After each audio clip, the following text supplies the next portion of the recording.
Alrighty, let's welcome to the stage our sacrificial poet of round 2. Give it up for Rogue. Woo! You know what sucks? It's gonna be like that when I try my hardest to end up in the middle. Usually when you try your hardest, you expect to be somewhere in the front of the pack, but no.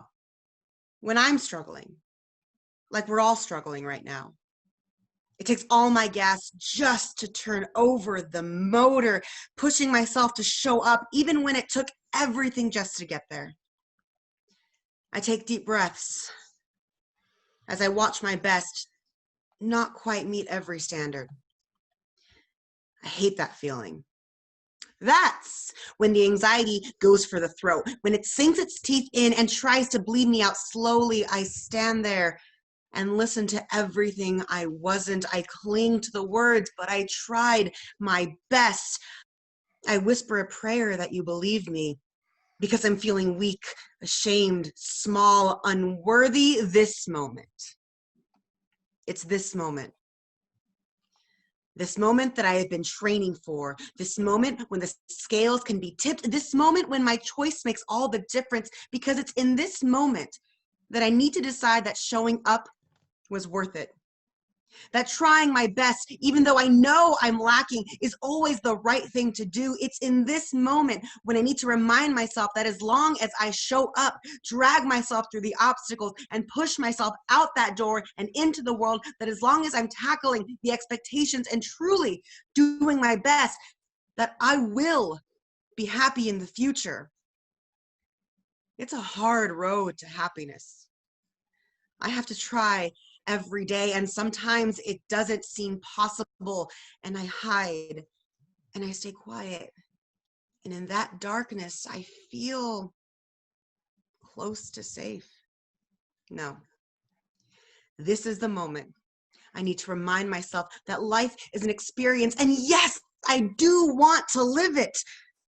That first step is to show up. It's to be stubborn. It's to try my best, and when my best isn't enough, it's to understand that someday it will be. Thank you. Woo! Hey! Everybody, give a warm welcome to Jane.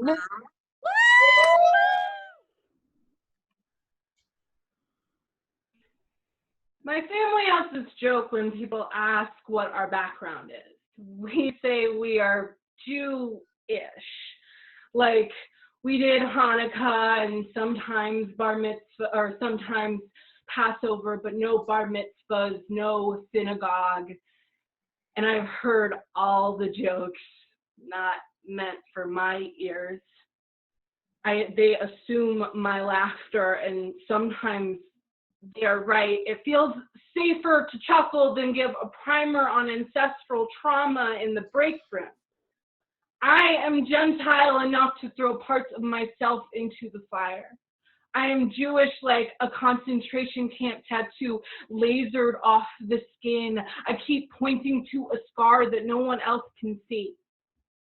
When people ask me if I am queer, for the longest time, I would do the same little hand motion. Did not want them to be uncomfortable with me claiming smoke where they saw no flame, as if the people who want me dead would notice the nuance. I don't remember the first time I heard the word Holocaust, but it follows me into every room. I don't remember the first time I heard the word gay, but I remember the way the boys at school would say it and how badly I wanted to be boy enough for them to ignore me.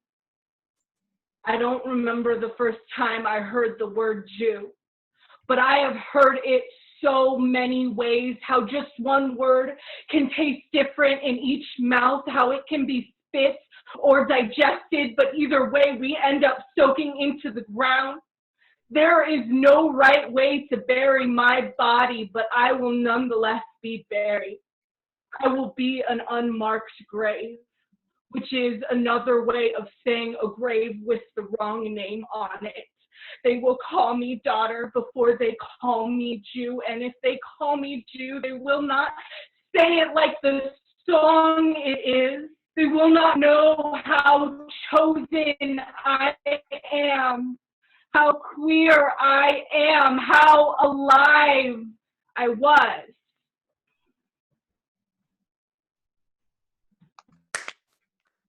Hey!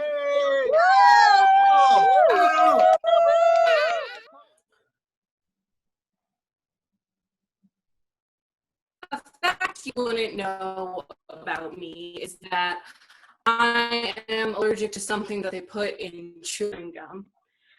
Another fact about me is that I almost always have chewing gum.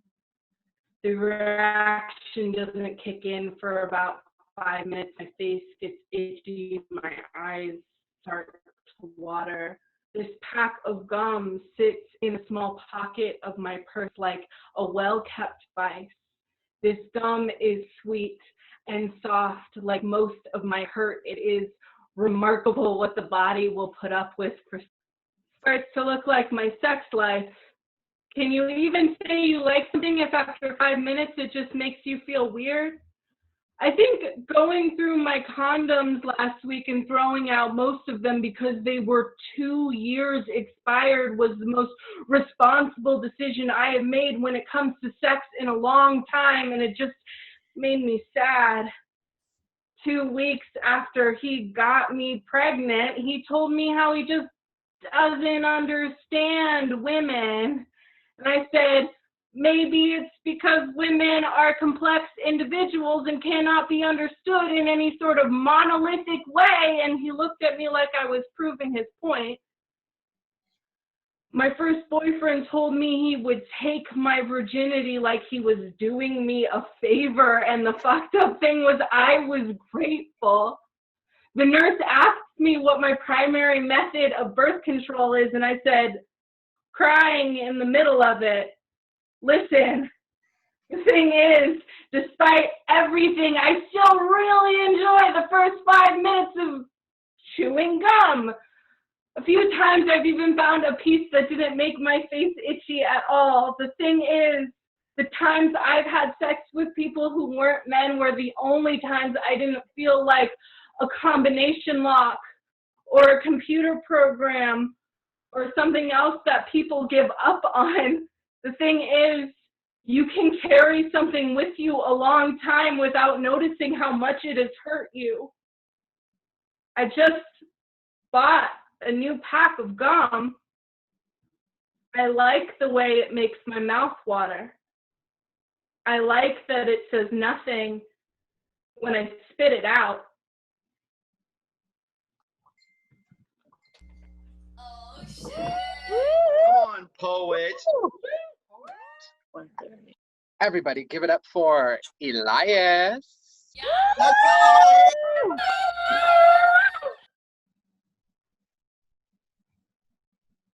I sew my name into the backs of couches my friends bought with money they don't have to spend on prescriptions.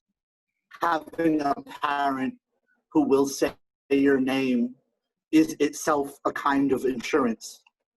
The state healthcare application asks for a mailing address, which I do not have to offer. I download every phone app with a pill for an icon. Change the name of the Wi-Fi at work to Blue Cross Blue Shield. Save $5 each month on the knives scream being mortar and pestled into pills. At the bar, a stranger buys me a shot for lipstick staining his neck. I wash down the coupon capsule. I say yes to him taking me home. I trade my throat for shelter. I trade a hand job for a hotel room shower. A bad fuck for some travel-sized soap. He trades someone to hold him for a meal in the morning. If you've never been queer, you've never met longing like this. Some nights, no one is looking. I walk to work hours before it opens. I beg to cover anyone's shift. 2 guaranteed meals for working a double. Trauma done onto yourself is still trauma. Thank you takes less muscle to say than I'm sorry. Goddamn. Wow.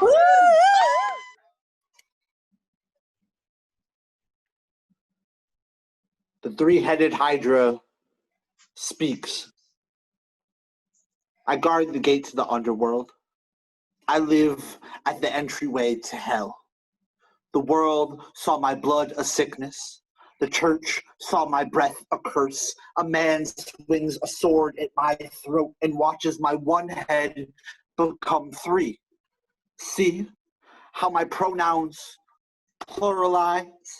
How I say they, them, and still mean my one body, the devil, saw how well I protect, how well my gender fluid swims, and gave me a home here. I guard the gate to the underworld. I live at the entryway to hell. Where else would you expect to find a queer fish like me?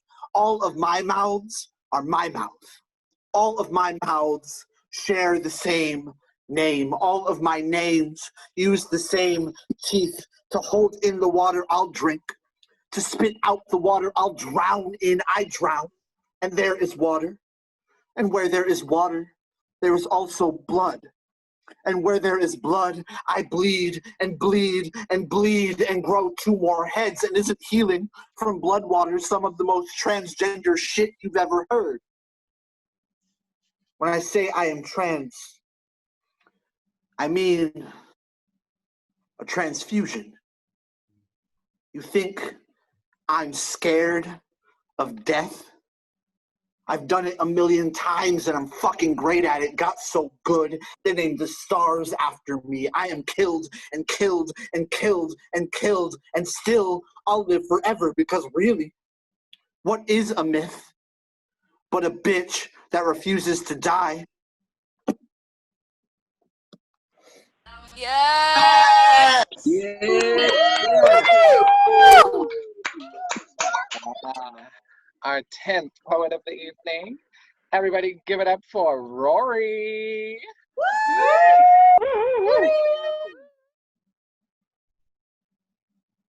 My badass looks for aliens, ghosts, and queer folk in the dark corners of history. My badass gets lost in the folds of books and beautiful people. My badass is so fucking queer that most straight people can't even look at me without getting blinded by rainbows. My badass is gold amongst diamonds and rubies, others way more in value of luster, but we all glitter. My badass is a child of Vikings and Celtic warriors. My badass stumbles from anxiety, but isn't afraid to stand up and protect when it's needed. My badass is also the only Scorpio ever in the room, but I'm not as holish as you think, just sass-holish. My badass will brighten up the room as if it is lit by the Olympic torch and make sure that my light touches and heals every soul until it makes a difference. My badass is caring and kind and understanding. Unlike yours, apparently, because my badass would have called back. My badass would have said sorry. My badass would have kicked your dumb ass if we weren't coworkers, if you weren't technically my boss. Your dumbass apparently doesn't care about those nights in the back of my truck. Your dumbass seems to think that it's okay to ghost me and then appear again and act as nothing ever happened, and then has the audacity to ask me about your next crush. My badass never expected any of this from your cute ass. Now you're dumbass. Or that you would seem to completely forget all the times I was there for you, how I helped you, how I guided you through the darkest times. How my badass did everything I could to get you what you needed, even risking missing school because you ran out of supplies at home, you needed extra food, you needed medication. I did all that I could. My badass stood with you when no one else would. And then your dumbass drifted away. But it would seem that you've completely forgotten me and my badass, and I can't wait to see you and your dumbass vanish to history.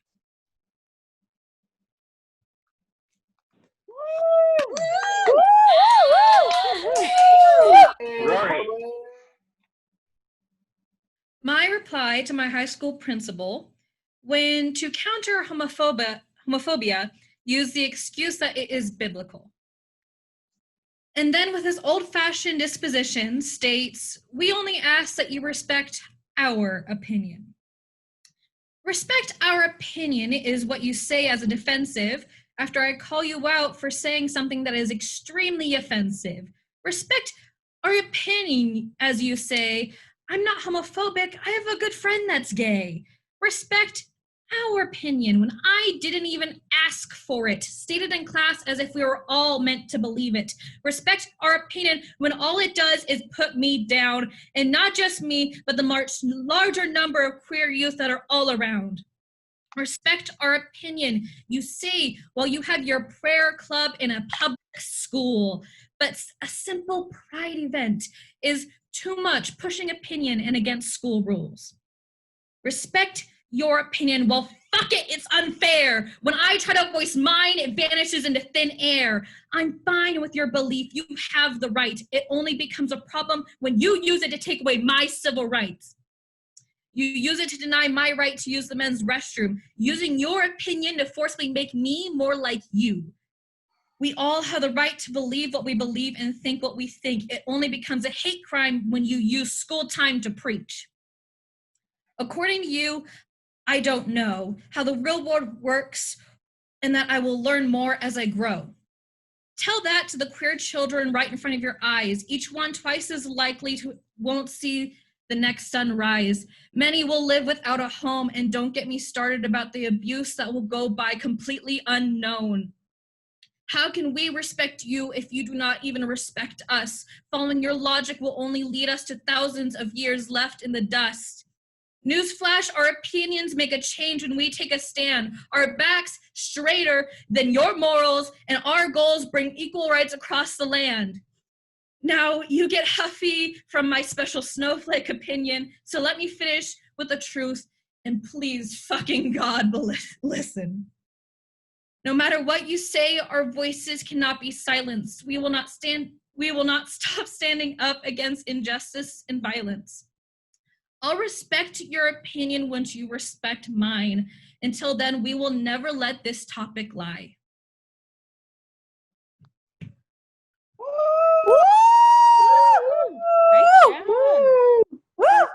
Give it up for the amazing, the fabulous Reggie. Okay. When my brother tells me that Marva said that her pronouns are nigga, I felt that shit because my pronouns are nigga. My gender is a grape swisher and a 40 by noon.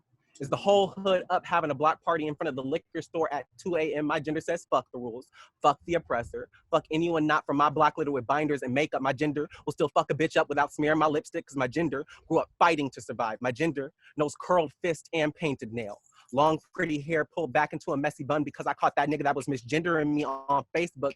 And I told him, keep his hands on sight. My gender knows to keep its hands in sight when shopping or walking. Being stopped by the police knows that my hashtag will always wear the wrong pronouns. And my mother will always mourn a son. My gender will keep itself quiet so she doesn't lose a daughter too. My gender is a nigga that can't call itself trans because that's always been a white word. It doesn't sit well on a black tongue, doesn't get used in black conversation or seen on black television. So my gender has always been its own role model, has created space just for itself. My gender is black power fist at a pride parade. My gender says all cops are bastards. Yes, even the ones you are thinking of. Yes, even the queer ones. My gender knows how many gay cops murdered black boys last year. Is a rainbow flag drenched in its own blood. My gender is first death, then a resurrection.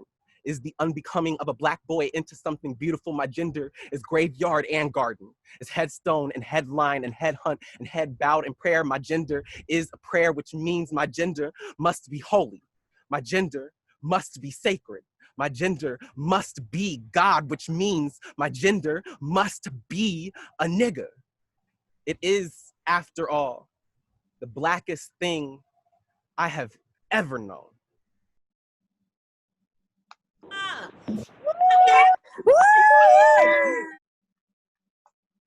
slutty ass out here dripping honey and gold and covered in stardust. Because have you ever seen a heavenly body become this earthbound like I?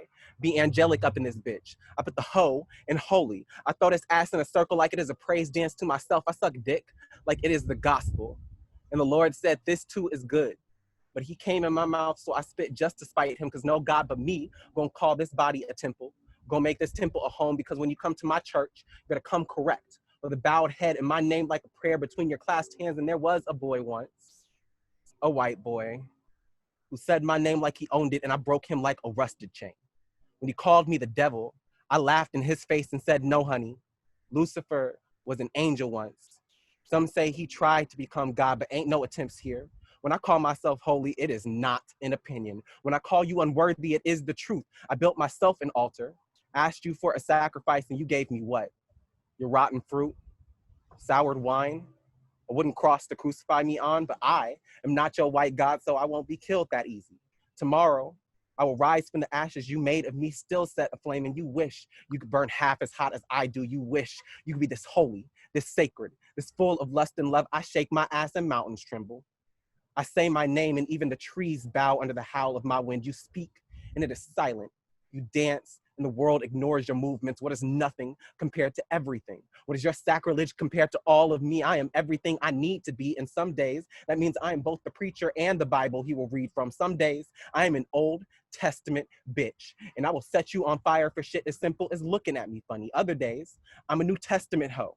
And I carry forgiveness in my hands like a delicate rose, but on all days, I am celestial, a divine psalm, an ecclesiastical expression of myself. I am myself. And I bow my head in prayer just to speak my own name. I pray to myself, become a silent amen at the end of every poem. I am everything you want to be and nothing that you are. So how dare you step to me, to God, and demand salvation? How dare you assume that you are even worthy of being saved? Did you not hear me, boy?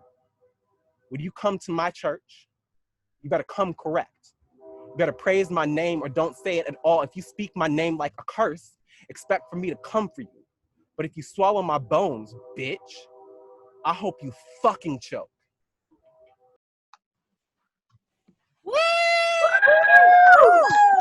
Yes, give it up for our 12th poet of the evening. Everybody bring a warm welcome to Shelly. My hands are tucked into my sweatshirt pockets. Headphones tether my ears to my phone as I listen to the album that the girl I yearn for showed me. This is my 5th time listening to it from front to back. Last night, I fell asleep to her favorite song. I look up from staring down at my sneakers to glance around the mostly empty train that surrounds me. My eyes land on someone not too far away. She tucks her long auburn hair behind her ear with manicured fingers, painted my favorite shade of blue so her deep brown eyes can better read her book. Poetry. She's a woman of taste. She looks up from her book to look out the window, catching my gaze on the way. I blush and avert my eyes, but not for long. Her hand fidgets with the dog ear on the corner of her book's page. I wonder what it might feel like to hold it, to interlace my fingers with hers and give it a soft squeeze, to coax a smile onto her face so I can gaze at it. Her hair escapes its place behind her ear and falls into her face again, cascading down her cheek to frame her face like a masterpiece. I imagine how soft it must feel. Her eyes land on me again. She gives a small smile, showing the dimples on her cheeks. I can feel my face flush, as red as the shirt she wore. I wish I could take a photograph of that smile. Her rosy lips part and she speaks, and I realize I can't hear her. So I take my headphones out of my ears to give her my attention. What are you listening to? She asks me again. Compassion, I tell her. She smiles and says she hasn't heard of it, but she'll look it up when she gets home. I smile back, my mind unable to piece together words for a response. She looks away. I put my headphones back in. We never speak again. I think of her again, the one I yearn for.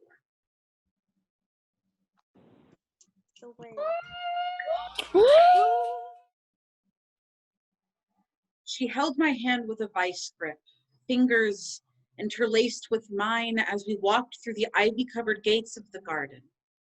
We were both seeking something. Stone walls stood firm and tall against the sky surrounding the stunning grove of trees before me, trapping the sweet scent of flowers within. It seemed like every surface, from the rose petals to the rocks in the stream, glowed golden beneath the light of the sun overhead. The warmth wrapped around me like my favorite wool coat.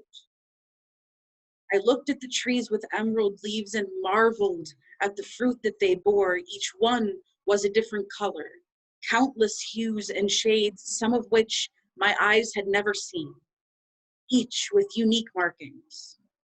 I couldn't help but smile to match the beaming face of the beautiful woman in sheer robes that approached us. "Welcome," she said, "to our garden. These trees are gifts from God to his children. Go, search the trees together. For if you find two fruits that are exactly the same, you two are meant to change each other's lives forever.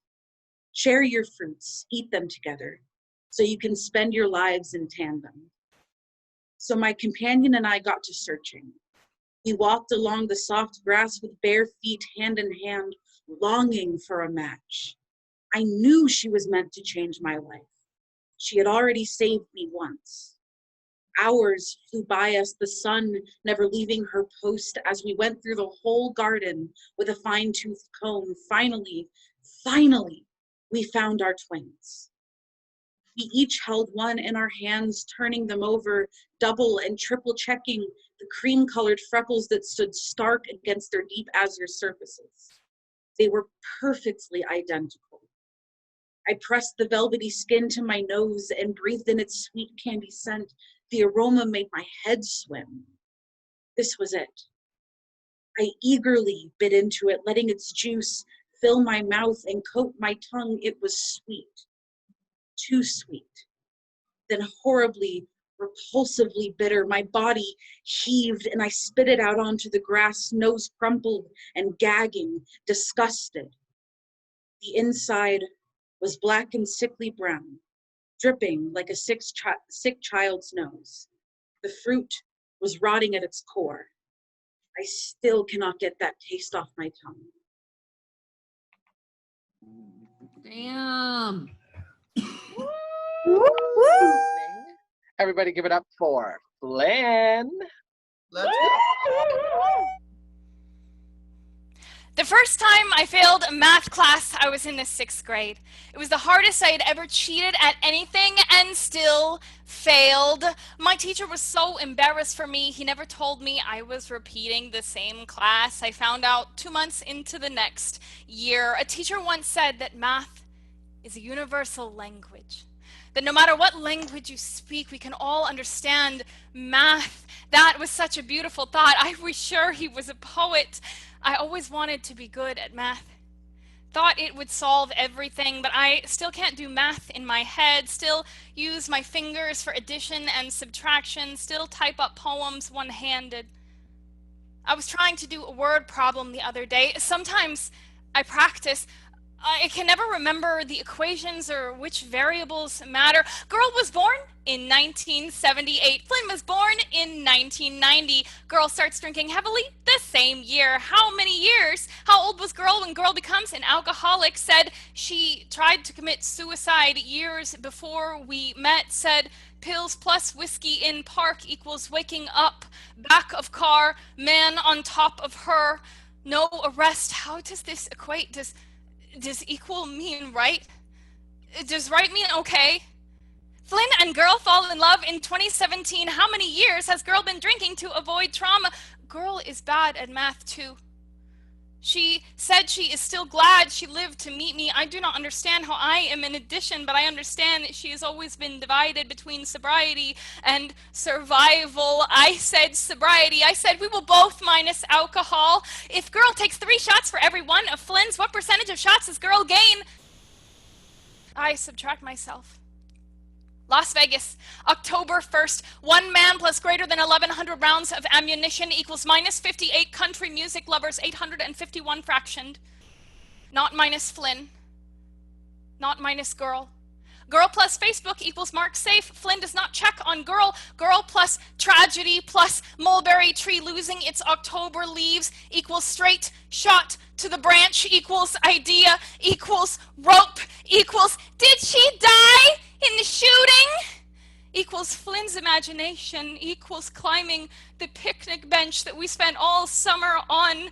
Flynn misses girls' arms every day. Enter unknown variable. Flynn does not know how girl tied the rope or if girl cried for help after tipping the bench. This does not seem like solution, like end of equal sign, like right. Coroner estimates how long did girl hang before turning purple? I don't know. I do not even know where girl is buried, but everyone knows how long girl will linger.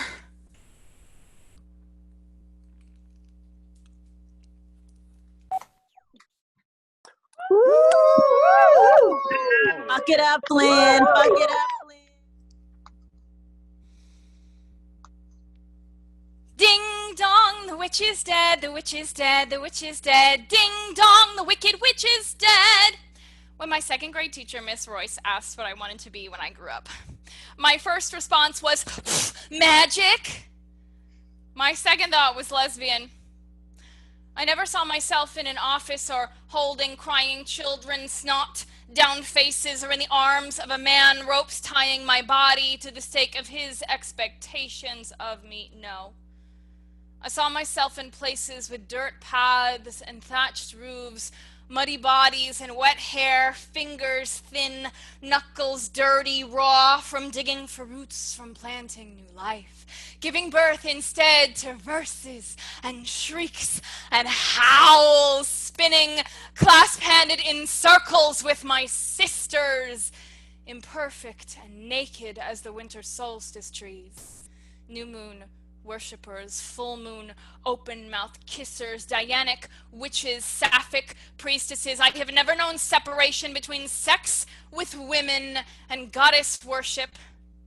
When my mother was young, the other children whispered her name like a curse upon each other. Her name was the 1954 equivalent of, "That's so gay."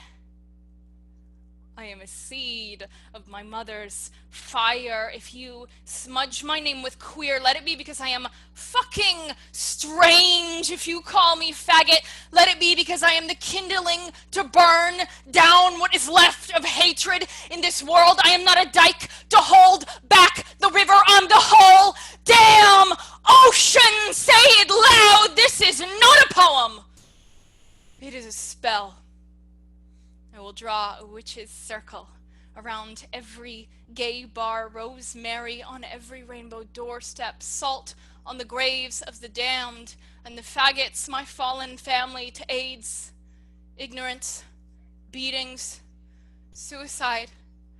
This world is still burning witches. And if you think this poem is only about gay people, and you already suffer this world's worst curse. We are all barely human as it is.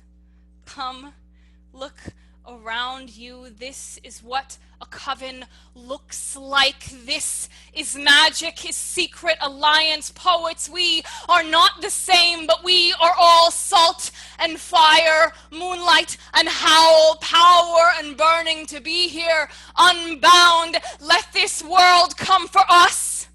We will live as ashes in their lungs. Breathe us in and hold your broomsticks high, my coven. We may burn, but we will fly. Yeah! Oh my God.